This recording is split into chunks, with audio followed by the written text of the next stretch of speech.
Bible எப்போ பார்த்தாலும் நம்ம ரீட் பண்ணணும். இதை நான் யோசிக்கும்போது டாக்டர் பில்லி கிரகாம் அவருடைய ஒரு மியூசியம் இருந்த இடத்துக்கு சகோதரர் போயிருந்தாங்க அமெரிக்கா தேசத்தில். அங்கே போயிட்டு பில்லி கிரகாமுடைய வாழ்க்கை வரலாறு அப்படிங்கிற ஒரு புக்கை வாங்கிட்டு வந்தாங்க. அந்த புக்கை நான் படித்தேன். அப்போ அதில் அவங்க ஒய்ஃபை குறித்து சொல்லப்பட்டிருந்த ஒரு காரியம். அவங்க ஃபாரின்லலாம் பார்த்தீங்கன்னா கிச்சன்லே ஒரு டைனிங் டேபிள் இருக்கும்.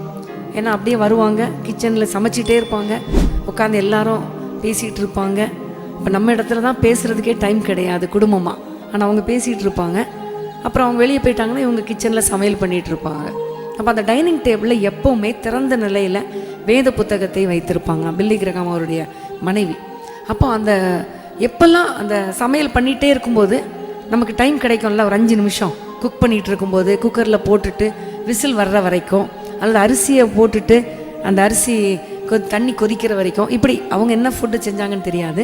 அப்படி குக் பண்ணிகிட்டு இருக்கும்போது அந்த நேரத்தில் அந்த டைம் கிடைக்கிற அந்த ஒரு 5 நிமிஷம் டைம் கிடைச்சாலும் உடனே பைபிளை புரட்டி ஒரு வசனத்தை வாசிப்பாங்களாம்.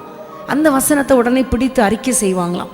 அந்த வசனத்தை மனசில் ஆக்கி கொண்டு அதை கன்ஃபர்ஸ் பண்ணி திரும்ப போய் குக் பண்ண ஆரம்பிப்பாங்களாம். இது எனக்கு ரொம்ப தொட்டது. ஆனால் நானும் செய்யணும்னு நினைக்கிறேன், ஆனால் நம்ம முடிய மாட்டேங்க. ஆனால் இன்றைக்கி ஒரு தீர்மானம் எடுப்போம், அடிக்கடி வேத வசனங்களை நாம் வாசிக்க வேண்டும். ஆமென்.